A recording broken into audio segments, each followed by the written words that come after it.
Dans cette 5e vidéo consacrée à Cellgrib, je vais vous présenter aujourd'hui les notions de base des fichiers Grib.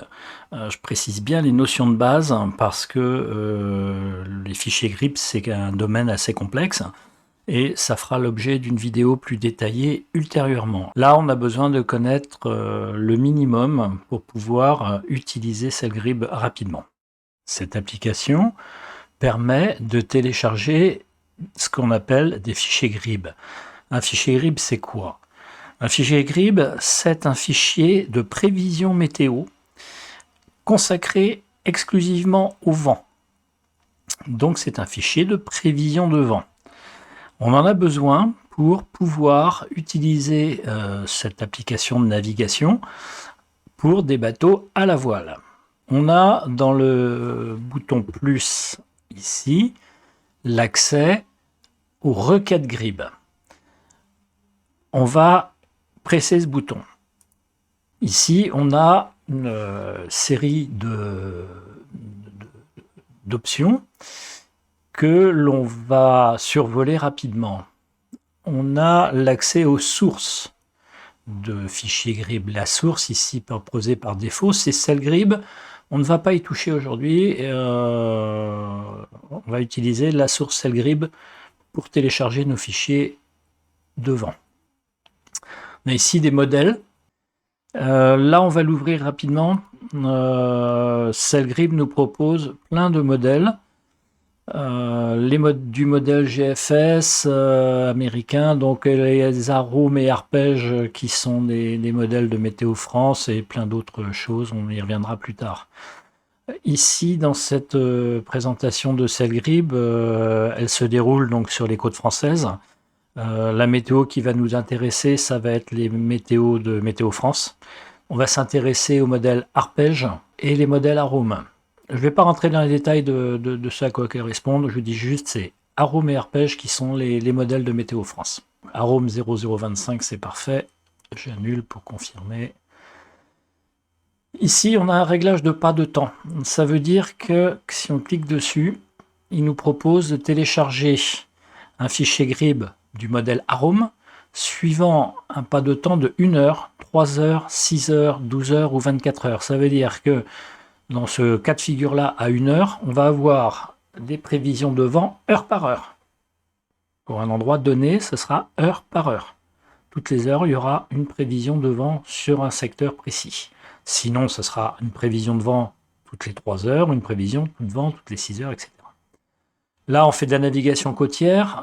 Pour le tuto, le pas de temps de 1 heure nous convient très bien. Dans la ligne d'en dessous, il nous propose le nombre de jours de prévision de vent que l'on veut télécharger.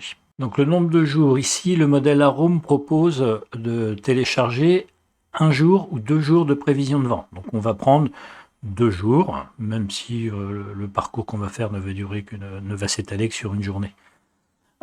Sachez toutefois que certains modèles météo, comme les modèles GFS, proposeront de télécharger des prévisions météo jusqu'à 15 jours. Donc ça va, les propositions qui sont faites dans cette fenêtre-là dépendent du modèle que vous avez sélectionné plus haut. Ici, on vous demande qu'est-ce que vous voulez télécharger comme vent. Nous, à la voile, ce qui nous intéresse, c'est le vent à basse altitude. C'est le vent à 10 mètres. Donc c'est ce qu'on va demander. Donc on laisse la case cochée et on n'y reviendra pas finalement. Ici, on a la pression atmosphérique. Est-ce qu'on a besoin de la pression atmosphérique pour ce qu'on va faire plus tard? Je vais vous dire non. On n'en a pas besoin pour ce qu'on va faire dans les vidéos à venir. Cependant, je vais laisser la case cochée parce que c'est une information météo qu'il est bon d'avoir. Ensuite, les méthodes de téléchargement de fichiers. Il y a plusieurs méthodes. La méthode de base est celle du téléchargement, c'est la plus facile puisque du coup c'est Cellgrib qui va s'occuper de rapatrier le fichier Grib et de l'ouvrir en superposition sur les cartes directement. Donc, je vous le montre, on a soit par email, soit par téléchargement. Donc, le téléchargement, c'est plus simple. Ici, Iridium, ça concerne uniquement l'Iridium Go. C'est pour télécharger des fichiers Grib quand on est en haute mer avec un Iridium, ce qui n'est pas coché là, puisque on va se faire avec une liaison Internet terrestre traditionnelle. Donc on n'a pas besoin de passer par un Iridium, et de toute façon, j'en ai pas à portée de main. Mais par contre, on verra ça plus tard. J'ai eu l'occasion de faire une vidéo là-dessus. Les propriétés des fichiers GRIB. Taille maximale du fichier, ça c'est pour limiter le poids des fichiers à télécharger. C'est surtout intéressant pour les requêtes faites avec un Iridium. Chez soi, on peut télécharger ce qu'on veut quasiment. Donc 5000K, c'est très bien. Il m'est arrivé dans certaines circonstances que 5000K, c'était pas assez, où j'ai dû monter à 9000. Par exemple, un fichier AROM en haute définition va peser lourd. Donc, sur une petite zone, c'est pas un problème, les 5000K vont rentrer. Par contre, vous prenez tout le golfe de Gascogne en fichier AROM haute définition sur 2 jours, ça rentre pas. Donc, il faudra augmenter la taille du fichier pour avoir toutes ces prévisions-là. Donc, on n'y touche pas, c'est très bien comme ça, globalement. Supprimer les fichiers après 15 jours. Alors, là, j'ai déjà modifié ça. Je crois que d'origine, il vous propose de supprimer les fichiers après 90 jours. À quoi ça sert de conserver des fichiers devant, des fichiers GRIB, au-delà de 15 jours? Les fichiers GRIB, on en a besoin au jour le jour. Je ne vois pas l'intérêt de conserver pendant 3 mois des prévisions de vent. Donc, moi, j'ai réduit ça à 2 semaines, ce qui est même trop, parce qu'en fait, on pourrait le réduire ici. Donc, c'est simple, il suffit de mettre la valeur.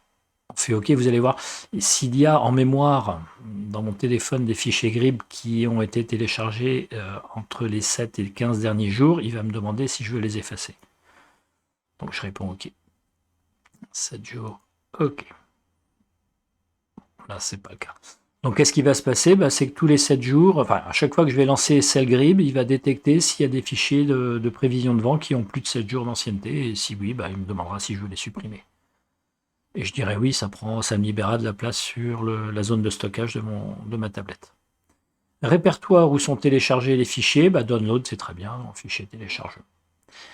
Ensuite, pour avoir un fichier GRIB, il suffit de lancer la requête. La requête, c'est quoi? C'est demander à SLGRIB de télécharger un fichier AROM avec un pas de temps d'1 heure pour 2 jours, avec des vents à 10 mètres et la pression atmosphérique, le tout par téléchargement. Voilà, c'est tout simple. Donc on fait requête. Sur la barre ici, qui est le titre, en fait, c'est aussi le bouton de demande de requête. Donc on le fait. Et il est en train de télécharger un fichier GRIB. Le fichier AROM est donc téléchargé et apparaît en superposition de la carte marine.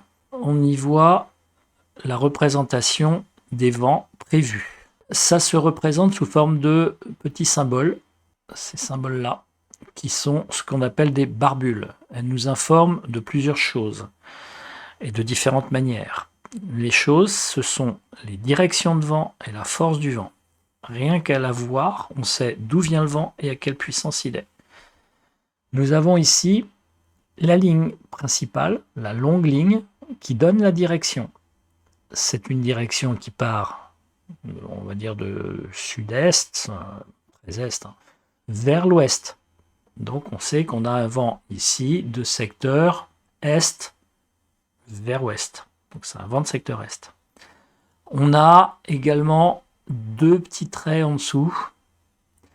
Chaque petit trait correspond à un niveau de puissance de vent. Les grands traits représentent 10 nœuds de vent. Les petits traits représentent 5 nœuds de vent. Donc, si on prend en haut à gauche ici de l'écran, on voit un trait bleu parce qu'il y a aussi les couleurs qui influent. Bleu étant des vents faibles, vert étant des vents, on va dire, normaux, et après on va venir vers les orangés et les rouges pour les vents forts. Ici, la barbule nous dit bien qu'on est un vent de secteur est, qui va d'est en ouest, et il a une petite barbule qui est décalée. Elle est décalée pour nous informer qu'il n'y a pas 10 nœuds de vent, mais 5 nœuds de vent ici, dans la zone. Donc ça veut dire 5 nœuds de vent. Ici, on a également 5 nœuds de vent de secteur est, mais par contre, il est venu un peu plus vert. Vous voyez, il est un petit peu moins bleu que l'autre. ça veut dire qu'il y a une variation. C'est pas la même vitesse. Même si on est dans la tranche des 5 nœuds, on n'a pas la même vitesse de vent. On va aller voir ça. Alors, comment on peut connaître ça plus précisément? Parce que vous voyez, si on clique dessus, il ne se passe rien.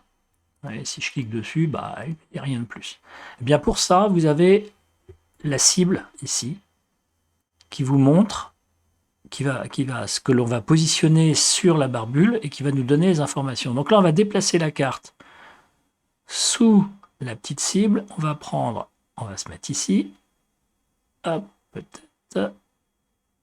Voilà. Et ici, en haut de l'écran, on a la position de la cible. On a ici le vent, et on a un vent de 3 nœuds. Vous voyez, tout à l'heure, je vous parlais que c'était 5 nœuds. En fait, on n'a pas vraiment 5, on en a 3 au 109 degrés, avec quand même des rafales à 14 des rafales possibles à 14 nœuds. Celui-là, pareil, on était dans la tranche des 5 nœuds, et pourtant, ici, on voit bien qu'on n'en a pas 5, mais 8. C'est-à-dire qu'on est presque à 10 nœuds. Et celui d'à côté, hop, celui-ci, on n'est pas vraiment à 10 nœuds, mais on est à 9, donc tout près. Et celui d'à côté, qui est pourtant aussi dans la gamme des 10 nœuds, il est à 12. Et donc cette fenêtre-là va tout le temps bouger. Il suffit de déplacer la carte et continuer à regarder cette fenêtre-là. Vous allez voir, les vents en puissance, distance et en rafale vont changer fonction de où on positionne la carte sous la barbule. Voyez. Donc ici, par exemple, on a 16 nœuds de vent avec des rafales à 20. Ici, on a 15 nœuds de vent avec des rafales à 18. Ici, on a 15 nœuds. Ici, on a 18 nœuds avec des rafales à 23. Alors ici, l'évolution, tout à l'heure on a vu des petites barbules qui nous disent 5, des grandes qui nous disent 10, un ensemble, une petite, une grande, c'est 15, puis ici deux grandes, c'est 20. S'il y avait deux grandes et une petite, ça ferait 3 barbules, on serait dans les gammes des 25 nœuds. Et 3 grandes, ce serait 30 nœuds. Voilà. Alors, ça c'est bien, me direz-vous, mais cette prévision de vent, elle est prévue pour quand et à quelle heure? Eh bien, ça c'est marqué ici. Elle est prévue pour le mardi 13 septembre à 9h39. Donc, si on veut savoir la prévision de vent à un autre horaire que le 9h39, eh bien, il suffit simplement de développer le petit calendrier et de sélectionner l'heure à laquelle on veut connaître la prévision de vent. Ça va donc sur les 2 jours qu'on a téléchargés, du mardi 13 à l'heure du téléchargement, jusqu'au mercredi 14, 14h, date de fin de la prévision sur 2 jours. Donc si on reprend mardi, ce midi par exemple, on clique dessus et on a vu l'évolution du vent qui n'est plus le même. Si on prend 13h, hop, ça a encore bougé. Si on prend 16h, tiens, pour aller plus vite, ça a encore bougé. Vous voyez ici, il y a quelque chose qui se passe. On a des vents qui sont très variables, qui tournent un petit peu dans tous les sens, qui se renforcent près de la côte. Et en fait, si on regarde à 17h ce qui se passe, hop, ça se décale vers la côte. Donc en fait, on va s'attendre à ce qu'il y ait une molle qui va nous arriver dessus. Ah, ben non, ça se décale un petit peu vers le haut. Alors, on peut lire ça à 23h, etc. Ah, vous voyez, tout à l'heure, je disais que quand il y a 0, il y a une bulle. Donc, c'est ce que l'on a ici. C'est le cas de figure qu'on a là. Là, on a des vents très faibles. Là, on n'a pas de vent. Donc, si on place notre cible au-dessus de cette zone-là, ici, on a effectivement 2 nœuds de vent, avec des rafales à 5. Et si on se décale encore, ici, on a... Hop, on est dans une zone à 0 nœud de vent, avec un risque de rafale à 4 nœuds. Le fait que les barbules soient dans tous les sens nous indique que le vent est très variable en termes de direction et de puissance également. Et les petits barbules, il y en a des petits ronds, il y en a un petit peu partout à ce moment-là de la journée et dans ce secteur-là. Quand on a un fichier grip de montrer, quand on veut revenir à l'heure qu'il est maintenant, on peut appuyer sur le petit rond ici. Alors, la seule chose qui va se passer là dans mon cas, c'est que non seulement il va nous replacer notre fichier météo à l'heure qu'il est maintenant, mais également il va replacer le centre de l'écran là où je me trouve à ma position GPS actuelle. Donc je vais le recentrer après, vu que je suis à Rennes, il risque de nous replacer à Rennes. Donc je clique sur la petite cible ici. Et voilà, c'est bien ce qui me semblait. Il me replace l'écran, le centre de l'écran là où je suis. Mais par contre, il me dit 9h50. C'est bien l'heure qu'il est actuellement. Donc, c'est la prévision de vent à 9h50. Donc là, je vais me replacer ici parce que la météo à Rennes ne nous intéresse pas.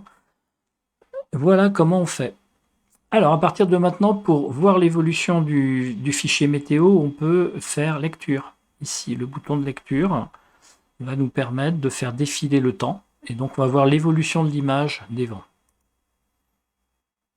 Voilà, on voit l'évolution de la ligne barymétrique et on voit le vent, comment il va évoluer au cours des 2 prochains jours, heure par heure. Et là, donc, on peut faire arrêter,